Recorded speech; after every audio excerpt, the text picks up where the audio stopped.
I never thought I'd be the type of person to snoop through my husband's computer. Yet here I was, sitting in our home office at midnight, heart racing as I clicked through folders looking for Sophie's baby pictures. My name is Clara, and this is how I discovered my husband's betrayal, all because of a stupid school project. Mom, I need pictures of me as a baby for show and tell tomorrow, Sophie had announced at bedtime, giving me that last-minute panic all parents know too well. Ryan always handled the family photos, organizing them meticulously on his laptop. He was away at another late meeting, so I figured I'd just grab what I needed quickly. The cursor hovered over a folder labeled Family Photos 2023. Double-click. Nothing about Sophie. Instead, my screen filled with images that made my stomach drop. My husband, Ryan, with his arm around a woman I recognized from his office holiday party. Natalie something. They were at a beach I'd never seen, looking far too comfortable together. My hands started shaking. I opened another folder, then another. Each click revealed more photos, more moments I knew nothing about. Casual dinners, hiking trips, even a weekend getaway, judging by the hotel room backgrounds. Mommy. Sophie's voice made me jump. Did you find my pictures? I slammed the laptop shut. Not yet, sweetie. Let's look tomorrow, okay? It's way past bedtime. But you said. I know, baby. I'm sorry. I forced a smile. How about we take new pictures in the morning? You can wear your favorite dress. After tucking her back in, I returned to the office, my mind racing. The photos were bad enough, but then I found the messages. Hundreds of them, spanning months. My fingers trembled as I scrolled through their conversations. Missing you already, Natalie had written just hours ago. Last weekend was perfect. I can't wait until we don't have to hide anymore. Ryan's response made me physically ill. Soon, I promise. Just need to figure out the right timing. The right timing? For what? Leaving us? The thought of him planning his exit while playing happy family made rage bubble up inside me. Just yesterday, he'd kissed me goodbye, told me he loved me. Had he already been with her? My phone buzzed, a text from Ryan. Running late again. Don't wait up. I stared at those words, remembering all the late nights, the business trips, the weekend team-building events. How long had I been playing the role of foolish, trusting wife? The house felt suffocating. I needed air, needed to think. Opening the back door, I stepped onto our patio, where Sophie's birthday decorations still hung from her party last weekend. Ryan had been on his phone the whole time. I remembered now. Probably texting her. Lisa, my best friend, would tell me to confront him immediately. My brother Mark would offer to beat him up. But looking through our kitchen window at Sophie's artwork on the fridge, I knew I needed a better plan. This wasn't just about revenge. It was about protecting our daughter. I went back to the laptop, took screenshots, and saved everything to a USB drive. Then I carefully restored all the folders exactly as I'd found them.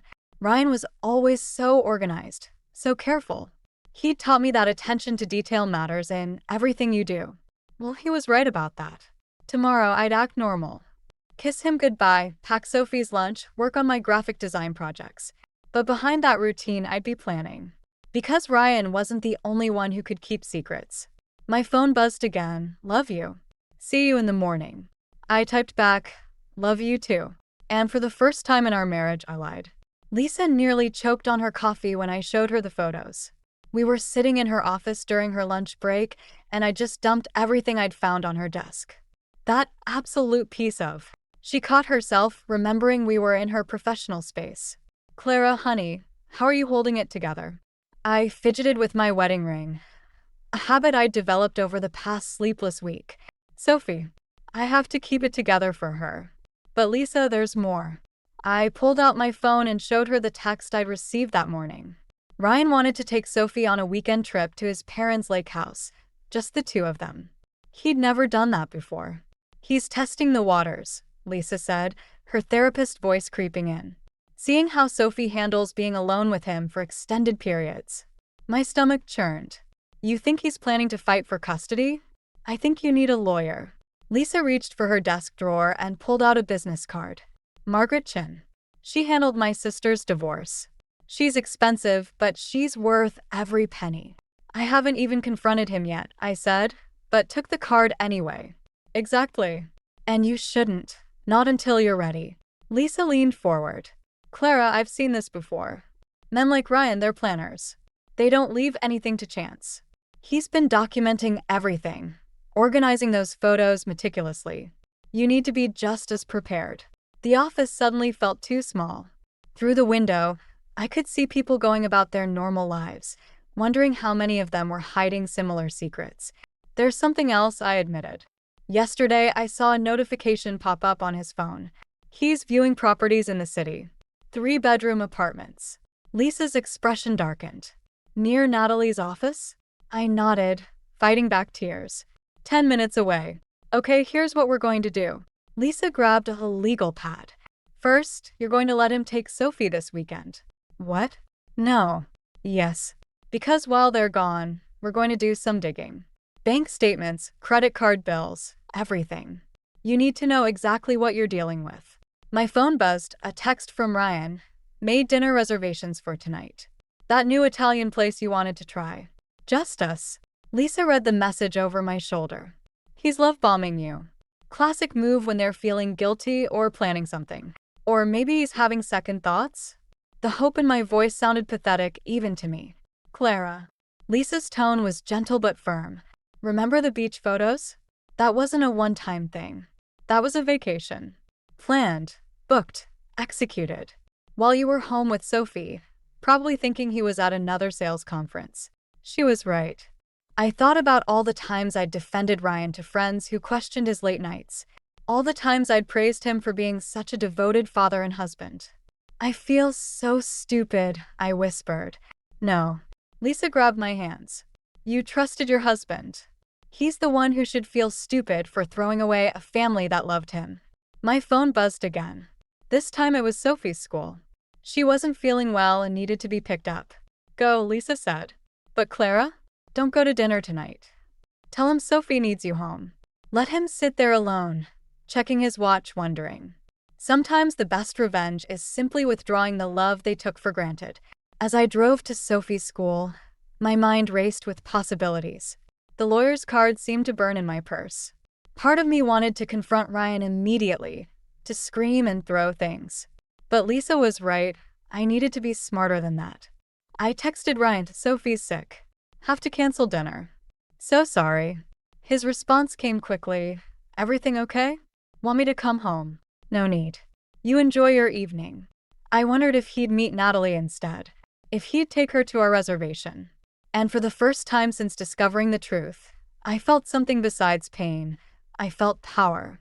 Because while Ryan thought he was carefully orchestrating his exit, he had no idea I was writing my own script. Sophie was waiting in the nurse's office, pale but smiling when she saw me. As I hugged her, I made my decision. This weekend, while they were at the lake house, I'd start building my case. And Ryan would never see it coming. The lake house weekend gave me exactly what I needed, just not in the way I expected. While Ryan and Sophie were away, I'd planned to dig through his office, but I never got the chance.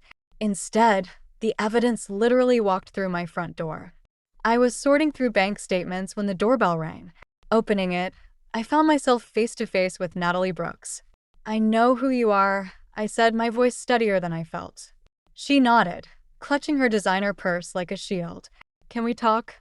Every instinct screamed to slam the door, but curiosity won out.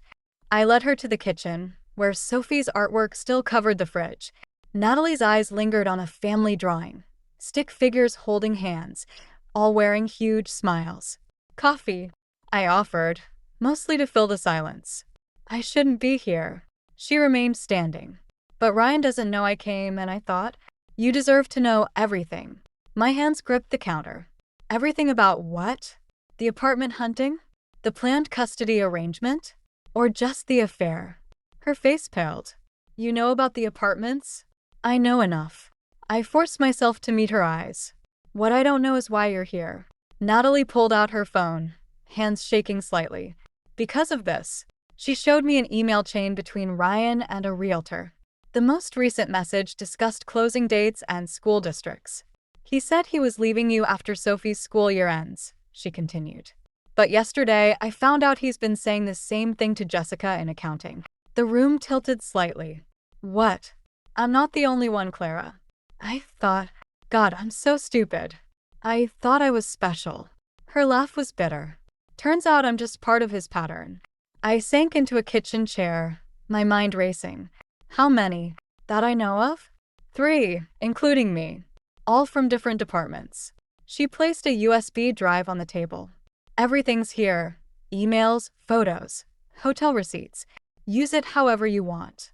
Why are you doing this? Natalie's eyes drifted back to Sophie's drawing. Because I have a daughter too.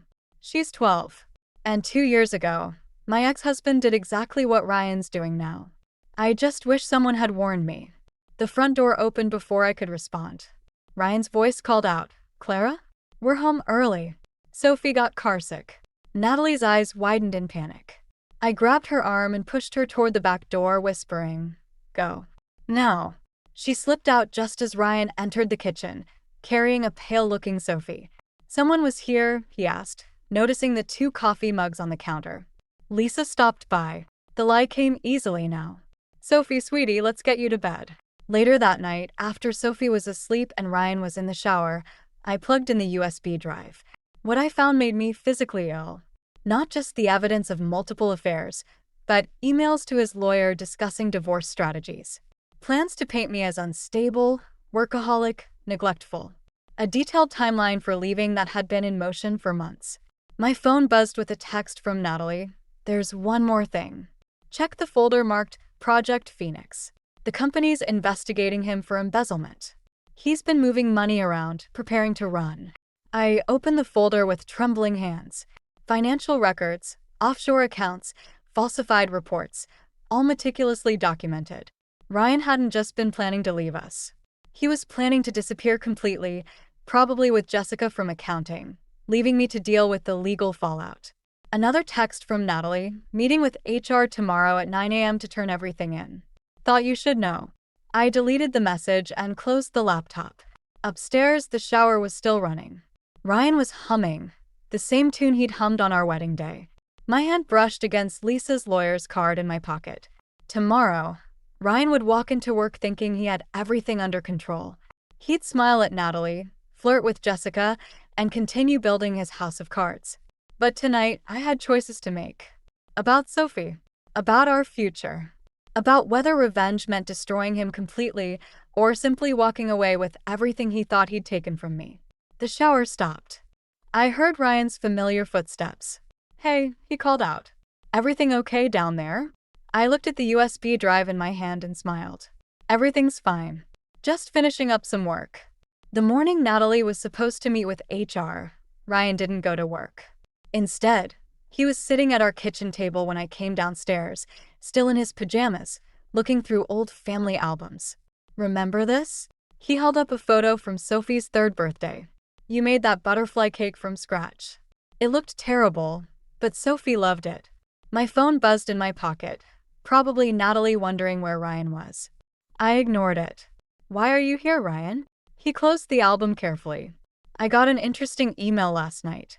Someone's been accessing my work files. IT flagged it. His eyes met mine. From our home network. The air felt thick. I poured myself coffee, buying time. Sounds serious. It is. He drummed his fingers on the table. Especially since some sensitive financial documents were copied. The kind that could cause real problems for certain people. People like you? His smile didn't reach his eyes. Clara, let's be honest with each other. What do you think you're doing? Funny. I was about to ask you the same thing. I sat across from him. How's Jessica from accounting, by the way? Or should I ask about the offshore accounts first? The color drained from his face. For a moment, I saw a panic flash in his eyes before his practiced charm took over. Whatever you think you know. I know everything, Ryan. The affairs, the money, the plans to leave. Your whole house of cards. I pulled out my phone, showing him Natalie's text thread. Turns out your girlfriends talk to each other. And to me. He reached for the phone, but I pulled it back. Sophie's still asleep, I reminded him quietly. Let's keep this civil. Civil. He laughed, but it sounded hollow. You're threatening to destroy everything I've built. No, you did that yourself. I'm just deciding what to do with the wreckage. My phone buzzed again. This time Ryan's phone chimed too. His face changed as he read the message. HR meeting canceled, he said. Natalie called in sick. He looked up. What did you do? Nothing. Yet. I took a sip of coffee. But here's what's going to happen. You're going to transfer half of everything, the legal half, into my name. You're going to agree to joint custody, and you're going to disappear from Sophie's life slowly on my terms. So it doesn't break her heart all at once. Or what? You'll turn me in. His voice hardened. Think carefully, Clara. If I go down, we all do. No money for Sophie's college. No comfortable life. Is that what you want?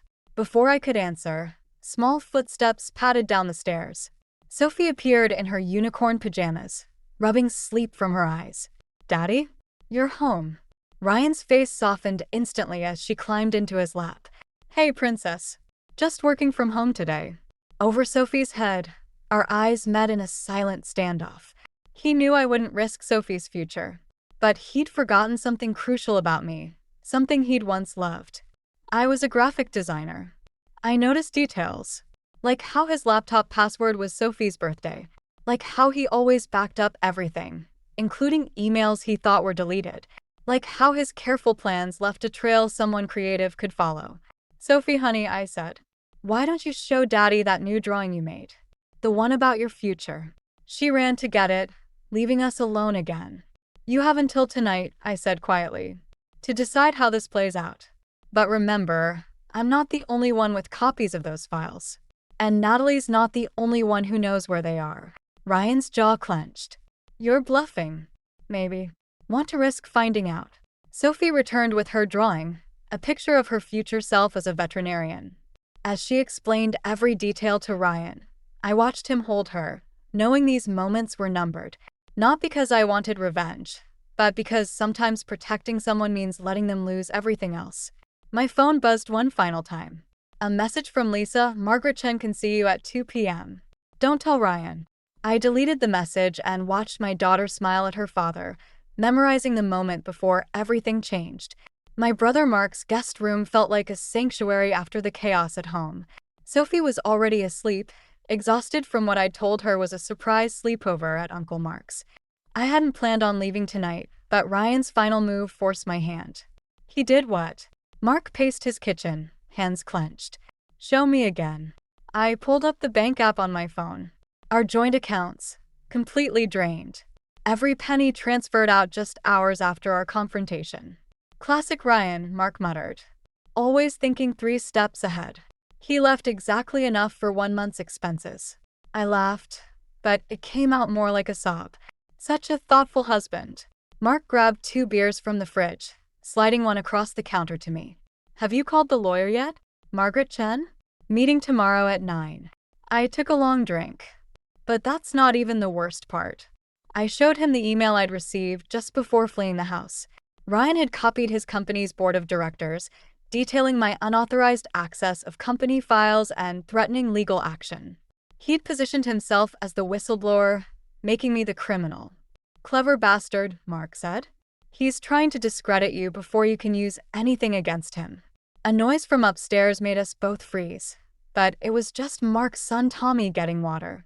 Through the kitchen doorway, I watched him wave sleepily to Sophie, who'd appeared in the hallway. Mom. She padded into the kitchen, clutching her stuffed rabbit. Dad keeps calling. My phone showed 8 missed calls. As we watched, a text appeared. You're making this worse than it needs to be. Come home. We can fix this. Sophie, honey, I started, but Mark interrupted. Hey, Squirt, want to help Tommy set up the Nintendo in his room? I bet he'll let you pick the first game. Once the kids were upstairs, Mark turned to me. You need to call Mom's old attorney friend. Tonight. It's almost midnight. Clara, listen to me. Ryan's not just protecting himself anymore. He's actively attacking. That email to the board? That's him building a case to paint you as unstable, vindictive. Next will be custody. My hands shook as I reached for my phone again. This time there was a voicemail from Natalie. Clara, I'm sorry. He made me sign a statement saying I never gave you any files. Said he'd make sure I lost everything if I didn't. I have my daughter to think about. I should never have tried to fight him, I whispered. He's always been better at this game. Mark grabbed my shoulders. No, this isn't about winning anymore. This is about surviving. And you're not doing it alone. My phone buzzed again, Ryan. I'm coming over to Mark's. Sophie needs to be home in her own bed. Don't make this difficult. He can't just. Mark started, but headlights swept across the kitchen windows. Ryan's car. Take Sophie upstairs, I said, suddenly calm. Lock the door. Clara. Now Mark. As Mark disappeared upstairs, I opened my laptop and connected to the home security camera feed I'd installed last week. The screen showed Ryan at our empty house, not here at all. The headlights belonged to a neighbor. But the message was clear. He knew where we were, and this was just the beginning. I opened my email and began typing, Dear Margaret Chen, I need your help immediately. My husband has emptied our accounts and is threatening to frame me for corporate espionage. I have evidence of his affairs and financial fraud, but he's trying to discredit me before I can use it. Upstairs, I could hear Sophie and Tommy laughing at their game. Mark was probably sitting guard outside their door, ready to protect them like he'd protected me when we were kids. Another text from Ryan. Last chance, Clara. Don't forget, I know all your secrets too. I thought about the USB drive hidden in my tampons box, the cloud backups Lisa helped me create, the screenshots saved to multiple accounts. Ryan thought he knew all my moves because he'd never really seen me. Not the real me. I hit send on the email, then started another to the board of directors. It was time they knew exactly who their star executive really was. Sometimes the best revenge isn't about winning the game. It's about changing the rules entirely. Margaret Chen's office felt too cold, too sterile for the bomb she just dropped on me. They're freezing all your accounts, personal and business. The judge granted Ryan's emergency petition this morning. I gripped the armrests of my chair. He can't do that. Those are my client's payments. He's claiming you used company resources to build your freelance business. That all your income is potentially tied to stolen proprietary information. Margaret's expression was grim. It's temporary, but it could take weeks to fight. My phone buzzed. Another client canceling their contract. That made 5 since Ryan's mass email went out last night, warning my entire professional network about the ongoing investigation. He's destroying everything I built, I whispered. Clara. Margaret leaned forward. There's more. Ryan's filing for emergency custody of Sophie. He's claiming your unstable behavior and financial irregularities make you an unfit parent. The room tilted. I fumbled for my water bottle, but my hands were shaking too badly to open it. When? Hearings tomorrow morning. I've already filed our response, but my phone rang. Mark's name flashed on the screen. Clara, where are you? Ryan's here with a police officer. They're saying something about a court order. The rest of his words faded into static. I was already running to my car, Margaret calling after me about not making things worse. I broke every speed limit getting to Mark's house. 2 police cars sat in his driveway, lights flashing. Ryan stood on the porch, Sophie crying in his arms while an officer held Mark back. Mommy. Sophie reached for me, but Ryan turned away, shielding her. Clara, he said calmly, like we were discussing dinner plans. The officer has the custody order. Don't make this harder than it needs to be. She doesn't want to go with you. Mark shouted.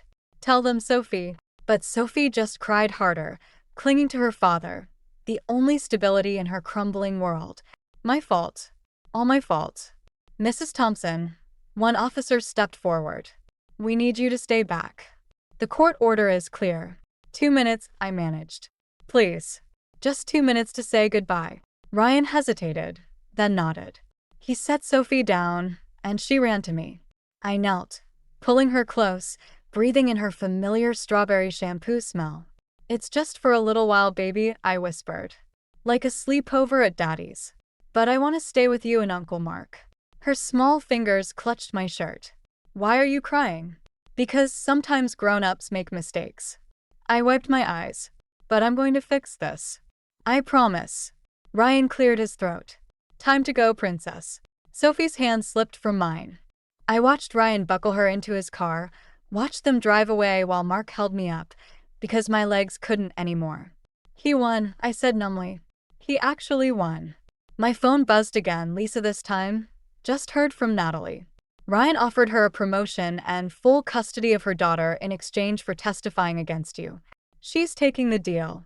I deleted the message, then deleted Natalie's number. What was the point anymore? Ryan had outmaneuvered me at every turn. My business was ruined, my daughter gone, my reputation destroyed. Even the evidence I'd gathered was useless now that everyone involved had turned against me. Come inside, Mark said softly.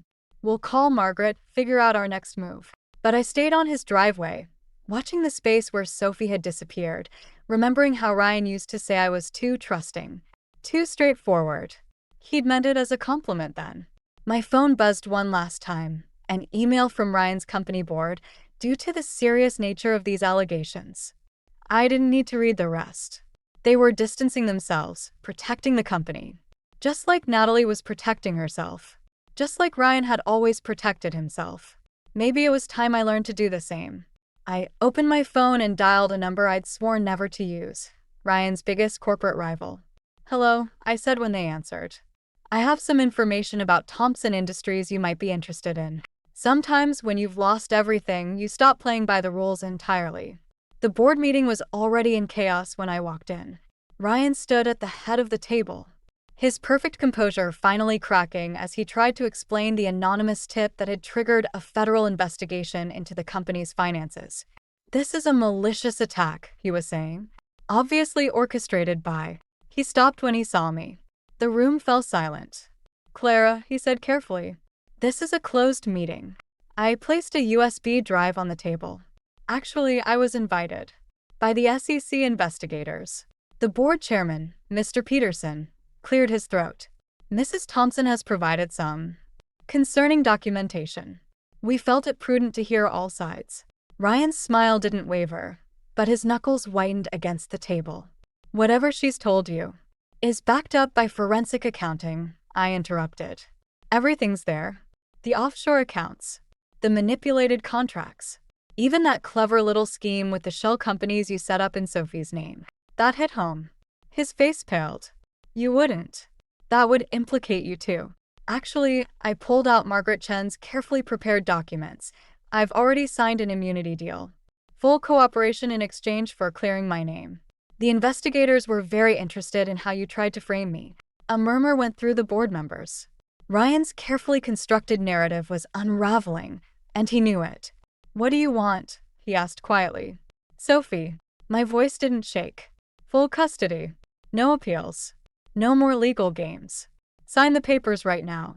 He laughed, but it sounded hollow. Or what? You'll destroy everything? Including your daughter's trust fund. No, I said. I'll tell Sophie the truth. About everything. Every lie, every manipulation, every time you chose yourself over her. She's old enough to understand now. You wouldn't dare. Try me. I met his eyes. You taught me well, Ryan. Sometimes you have to be willing to lose everything to win. The room was dead silent. Board members shifted uncomfortably as father and daughter faced off across the corporate battlefield Ryan had created. His phone buzzed. Probably Natalie, wondering why their escape plan had derailed. He ignored it. The papers, he said finally. Show me. Margaret stepped into the room, right on cue, with the custody agreement. As Ryan read through it, his hands trembled slightly. If I sign this, the USB drive goes to my lawyer instead of the FBI. You'll have time to arrange things. He looked up sharply. You're giving me a chance to run.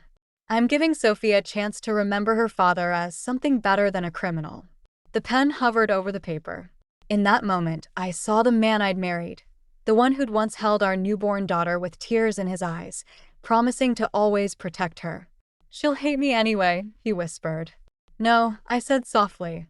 She'll miss you. There's a difference. He signed. As security escorted Ryan out, a temporary leave of absence, while the company investigated these concerning allegations, he paused beside me. You could have taken everything, he said. Why didn't you? I thought of Sophie, waiting at Mark's house, still believing in fairy tales and happy endings. Because revenge wasn't worth teaching our daughter that destroying people is how you win. He nodded once, understanding finally crossing his face. Then he was gone. Mr. Peterson approached with a thick envelope. Mrs. Thompson, about your consulting contract. I don't want it, I said. Just clear my name publicly. That's enough. Outside, Rain had started falling. My phone showed a message from Mark. Sophie's asking when she can come home. Home. Not to him or me. Just home. I texted back, tell her very soon. And Mark? Thank you for believing in me. As I drove away from the corporate tower where Ryan had built his empire, I realized something. In trying to destroy me, he'd actually forced me to become stronger than I'd ever been. Sometimes winning isn't about what you take from someone else. It's about what you refuse to let them take from you. 6 months later, I found the letter while unpacking the last box in our new apartment. It had slipped behind Sophie's old baby book, cream-colored envelope, my mother's elegant handwriting. For Clara when you need it most. Sophie was at her weekly art therapy session, processing everything in bright colors and bold strokes. The apartment was quiet except for the distant hum of city traffic. I sat on the floor, surrounded by memories, and opened the letter my mother had written before she died. My dearest Clara, it began. By the time you read this, you'll understand that strength isn't about winning battles. It's about choosing which ones are worth fighting. The doorbell interrupted my reading. Through the peephole, I saw Natalie, looking different than I remembered. Softer somehow, without her corporate armor.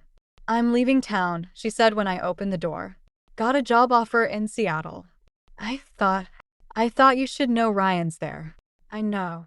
I'd tracked the wire transfers to his new account. How's your daughter? Better, now that I'm making better choices. She shifted uncomfortably. Have you heard from him? He sends Sophie postcards. Never with a return address, but she likes getting them. Natalie nodded. He asked about her when I saw him last week. He seemed different. Smaller, maybe. People usually do, once you stop letting them cast shadows over your life. After she left, I returned to my mother's letter, reading through tears about resilience and forgiveness, not for others, but for yourself. About teaching your children that love doesn't mean accepting betrayal, and strength doesn't mean destroying your enemies. My phone buzzed, a text from Lisa. Guess who just got approved for her counseling license? Drinks tonight. Before I could reply, another message came through from Ryan's old number. Sophie's art show next week. Can I come? I stared at the message, remembering the boardroom, his face when he signed the custody papers. He'd disappeared the next day, leaving behind a company in chaos and a daughter with questions I couldn't answer. Ask Sophie, I typed back. It's her show. Later that evening, Mark came over with takeout. Sophie was showing his son Tommy her latest paintings when Mark handed me an envelope. Ryan's lawyer dropped this off, he said quietly. It's not legal papers, I checked. Inside was a check, a massive one, and a note. For Sophie's college fund. No strings attached. I'm trying to do better. Are you going to cash it? Mark asked. I watched Sophie laugh at something Tommy said, her eyes bright, her smile real again. Yes, I decided. But not because he sent it. Because she deserves every chance at a better future. The next morning, I found Sophie studying one of her paintings, a family portrait unlike her old ones. In this version, she stood between me and Mark's family, while a smaller figure watched from a distance. Is that Daddy? I asked gently. She nodded.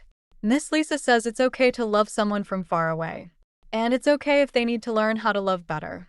I hugged her tight, thinking of my mother's letter, of Ryan's postcards, of Natalie's quiet redemption. You're very wise, you know that? Like you, she said. Tommy says his dad says you're the strongest person he knows. I smiled, remembering how I'd once thought strength meant winning at all costs. Now I understood.